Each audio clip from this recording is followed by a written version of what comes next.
मेरे साथ इस प्रेस वार्ता में उपस्थित रत्नागिरी के जिलाध्यक्ष श्री दीपक जी, सिंधुदुर्ग के जिलाध्यक्ष श्री राजन जी, श्री अतुल जी और भी यहाँ पर उपस्थित सभी सम्मानित कार्यकर्ता साथी और पत्रकार मित्रों, भारतीय जनता पार्टी जैसे आपको जानकारी है एक जीवंत राजनीतिक दल है जिसमें बैठक, प्रवास, प्रशिक्षण ये निरंतर चलता रहता है। उसी क्रम में मुझे सिंधुदुर्ग और रत्नागिरी लोकसभा के प्रवास में आने का अवसर मिला और उसके द्वारा आप सब से भेंट करने का भी सौभाग्य प्राप्त हुआ। मैं आप सबका भी बहुत हार्दिक अभिनंदन करता हूं। आप यहां पर आए इसके लिए धन्यवाद भी करता हूं। जैसे मैंने कहा कि भारतीय जनता पार्टी एक निरंतर काम करने वाली राजनीतिक दल है। पूर्व में ये भारतीय जनसंघ के रूप में गठित हुई थी, बाद में 1980 में उसी भारतीय जनसंघ को भारतीय जनता पार्टी का नाम दे करके हम लोग काम कर रहे हैं।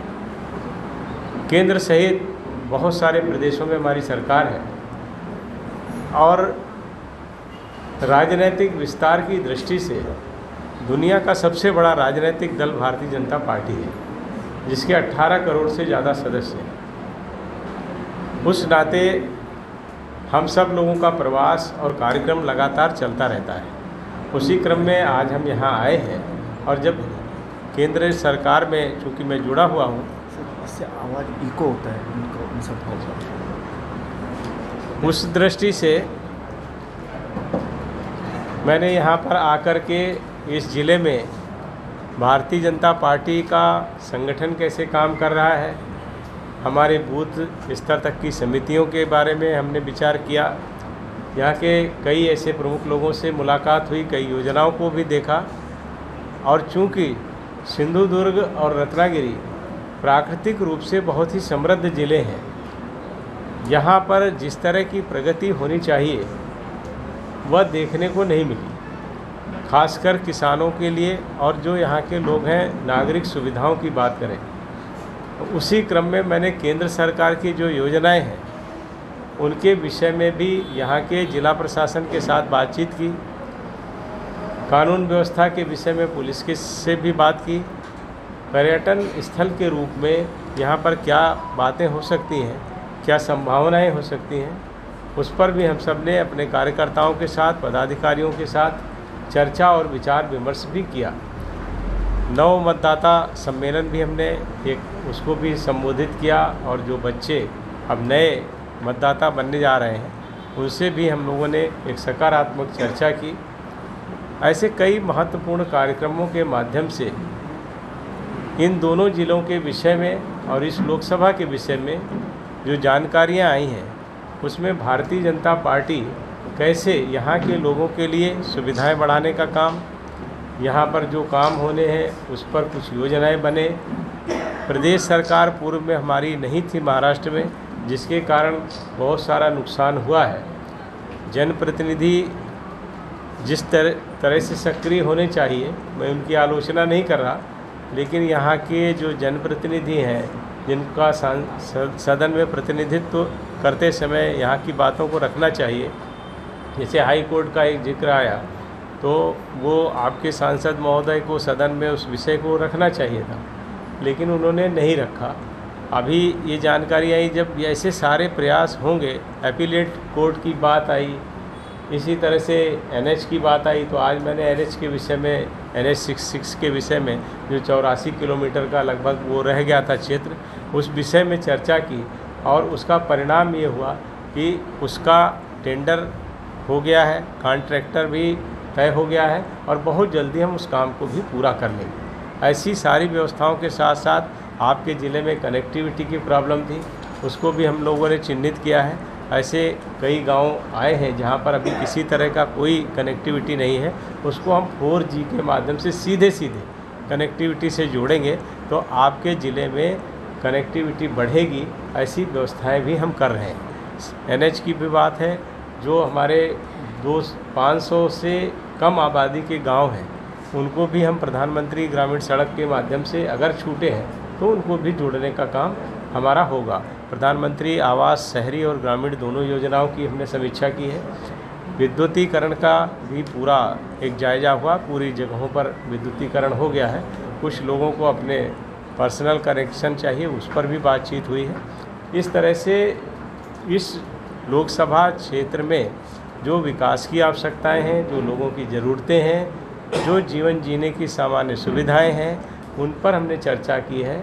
आयुष्मान भारत से लेकर के कृषि सम्मान निधि तक ऐसी सारी योजनाओं पर चर्चा की।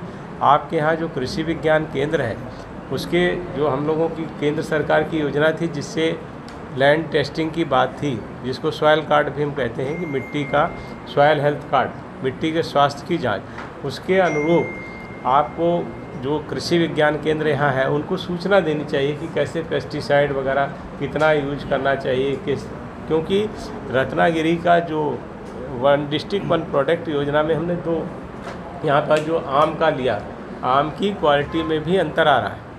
इसलिए ये चीज़ भी कृषि विज्ञान केंद्र के माध्यम से होनी चाहिए। अदरवाइज जो एक विशेषता रखता है यहाँ का आम, अगर हम उस पर समय रहते नहीं चेतेंगे तो उसमें भी कठिनाई आ सकती है। उस पर भी मैंने चर्चा की है और आगे इस तरह की व्यवस्थाएं न खराब हों उस पर भी हम काम करेंगे। मैंने उसमें भी जो अपना डीसी है उनको बोला है कि कृषि विज्ञान केंद्र के लोगों को और एग्रीकल्चर यूनिवर्सिटी जो है उसके लोगों के साथ बात करके किसानों की समस्याओं को हल करें। ऐसे ये हमारा 2 दिन, आज दूसरा दिन है। कल भी मैं रत्नागिरी से गोवा की तरफ जाते हुए कुछ ऐसी बैठकें करूंगा जिसमें हमारे बूथ के कार्यकर्ता कुछ ऐसे प्रोजेक्ट देखने का भी अवसर मिलेगा। तो इसी माध्यम से आप सबके बीच में आने का पार्टी ने अवसर दिया। हम लोगों का पार्टी का रोज़मर्रा का ये काम है, कहीं ना कहीं बैठक लगती रहती है। मेरा सौभाग्य है कि मुझे अब की बार यहाँ आने का मौका मिल गया, मैं आपके बीच में आया। रिफाइनरी के बारे में आपकी राय क्या है? रिफाइनरी का प्रोजेक्ट जी जी बिल्कुल, ऐसा रिफाइनरी का जो प्रोजेक्ट है वो केंद्र सरकार ने उसको स्वीकृत किया था और उसके लिए जो हमको ज़मीन की ज़रूरत थी, दुर्भाग्य से महाराष्ट्र में सरकार बदल गई थी और महाराष्ट्र की सरकार ने ज़मीन नहीं दी, जिसकी वजह से वो प्रोजेक्ट रुक गया था। अभी हमारी सरकार फिर आ गई है, हम इसके लिए फिर से प्रयास करेंगे और बहुत जल्दी हमारा ये मानना है कि इसमें हमको सफलता मिलेगी। आपके उस बैठक में कितनी जमीन एक्वायर करके लिए कुछ दिया अधिकार ने आपको? अभी तो 4 ही दिन हुए हमारी सरकार बने हुए।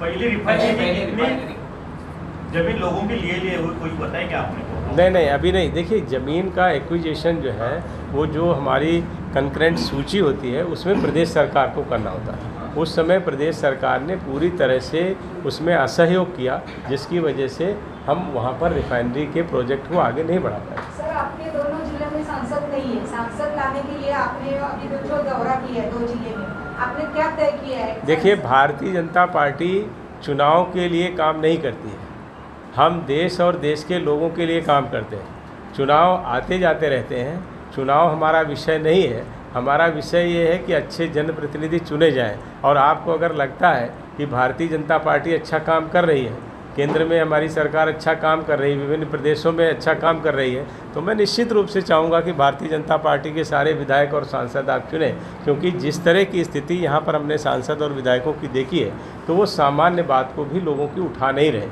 ऐसी सारी चीज़ें अगर संवेदनशील हमारे जनप्रतिनिधि होते हैं तो निश्चित रूप से उसका प्रभाव पड़ता। मैं ज़रूर चाहूँगा, मैं पार्टी का कार्यकर्ता हूँ, कार्यकर्ता के नाते काम कर रहा हूँ और मैं ये बहन को भी साधुवाद दूंगा कि हाँ, हमारी पार्टी को जिताएं तो निश्चित रूप से बहुत सारी समस्याएं अपने आप हल हो जाएंगी। 2024 में ये जिले का एमपी भाजपा का होगा, आज विश्वास है आपको? देखिए, हम आपको ये विश्वास आपको करना है और आपको विश्वास दिलाना है। कौन कहता था भारतीय जनता पार्टी जो 2 सांसदों से शुरू हुई थी वो दुनिया का सबसे बड़ा राजनीतिक दल बनेगा? आज केंद्र में हमारी सरकार है, 17 प्रदेशों में हमारी सरकार है और उस नाते निरंतर हमारा काम बढ़ रहा है। और भारतीय जनता पार्टी तो उसका फिलॉसफी यही है, उसका दर्शन यही है, सर्वग्राही सर्वव्यापी ये राजनीतिक दल बने और सर्वस्पर्शी बने। सब लोग उसको, किसी जाति धर्म से हमारा मतलब नहीं है, हमारा मतलब है इस देश और देश के लोगों से। जिससे उनकी सुविधाएं बढ़ सकें, उसके लिए हम काम करते हैं। आपकी बार 400 पार, ये 2024 का विजन है आपका? देखिए, अभी ये बातें हम इस समय चुनाव के दौरे के लिए नहीं आए। चुनाव में जब आएंगे तो निश्चित रूप से ये सीट तो हम जीतेंगे, ये पक्का है। हमारे कार्यकर्ताओं से जो मेरी बात हुई है वो ये तय है कि अगली बार सिंधुदुर्ग और रत्नागिरी सीट भारतीय जनता पार्टी के खाते में आएगी। ये मुझे कार्यकर्ताओं के विश्वास और यहाँ के लोगों से जिनसे मैं मिला हूँ उनका उत्साह और भारतीय जनता पार्टी के प्रति उनके विश्वास से मुझे ऐसा लगता है कि ऐसा होना चाहिए। 1973 से रत्नागिरी का एयरपोर्ट का काम 1973 से जी बिल्कुल। देखिए, उसमें भी अब आप सवाल सारे हमसे पूछ रहे हैं, अपने सांसद विधायकों से सवाल ये नहीं पूछा, लेकिन आपने मुझसे पूछा है तो मैं आपको उसका उत्तर दे रहा हूँ। अभी लैंड एक्विजिशन का काम हम लोगों ने काफ़ी हद तक पूरा कर लिया है, लेकिन कुछ उसमें सिक्योरिटी का, कोस्टल एरिया का जो सिक्योरिटी का पॉइंट है उस पर हमारी चर्चा चल रही है। उसमें केंद्र सरकार एक दूसरा उसमें जो एयर स्ट्रिप है उसको बनाने के लिए हमारी बात है, वो चर्चा में है। अभी हमने फिर से उस विषय को लिया है और लगभग 90% समस्या को हल हमने कर लिया है।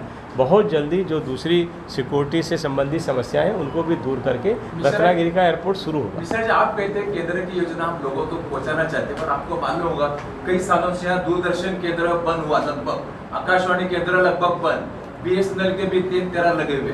देखिए, क्या करें? आपको योजना वाकई, फिर आप वाकई लोगों तक योजना पहुंचाना चाह रहे हैं? जी बिल्कुल। करना चाह रहे हैं? देखिए, हम लोग बंद नहीं कर रहे हैं। हाँ। ये देखिए, BSNL की अगर आप बात करें, BSNL पूरे जहाँ पर कोई नहीं है, कमर्शियल यूज के लिए तो बहुत सारी आती हैं कंपनियाँ, जहाँ उनको लाभ होता जाते हैं। जहाँ कहीं लाभ नहीं होता वहाँ BSNL है।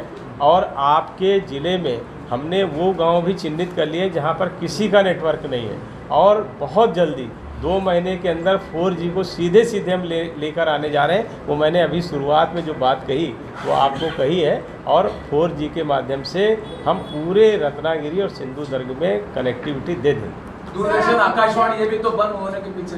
देखिए, आकाशवाणी दूरदर्शन का यहाँ का केंद्र पूरा बंद हो बंद है। चुका है, और आकाशवाणी जो केंद्र है यहाँ का 1973 से था वो भी बंद करने की सूचनाएं आई है।